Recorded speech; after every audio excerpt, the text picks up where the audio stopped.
long time ago, people didn't have no radios, TVs.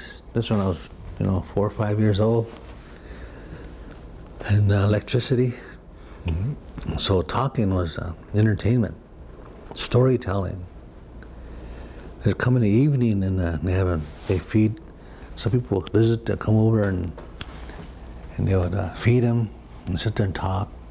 Sometimes way into the night, talk and laugh and telling stories and maybe a little gossip here and there, what's going on, the news. But I could always hear these stories, and that's how we learned a lot of stuff. They would tell us a story, but there was always like a lesson plan or something within that story. And sometimes you couldn't figure it out, but eventually you do. Later on down the road, you say, "Oh, that's why they were telling me this." You figure it out. But anyway, I know storytelling is, I think that's how we passed on our history and our customs and our culture, because they would talk about maybe a dancer was doing something this way and that way and how he did it. And maybe just said that guy did it differently. So they talk about observing. I mean, my dad was a good one at that. He liked emotion. One time I remember my uncle. My uncles always get me in trouble. He used to get me in trouble. Uncle Mike, my favorite uncle. My dad, I was sitting there talking, driving to town. I'm going to town. I was going to put it in gear. He had all kinds of sound. He put in his gas. He was going on.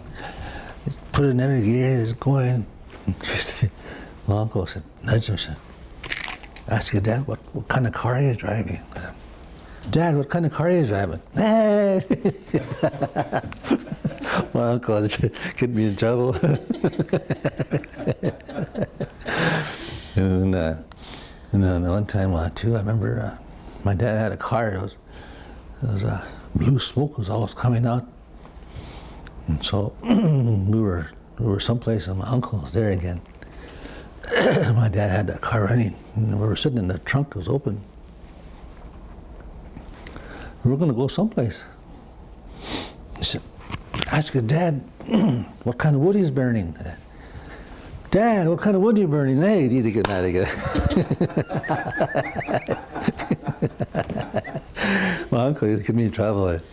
But then I listened to him, I had to ask him, so I listened to Uncle. Anyway, things like that, it's always a humor. Because it seemed like they said we were poor, but and when you're poor, you don't know you're poor, because everybody was poor around you. I mean, depends on how you say poor. I guess material stuff in some way, but we were always laughing and talking and telling stories, and there was always something to do. So, but yeah. Stories and had a lot of humor in them.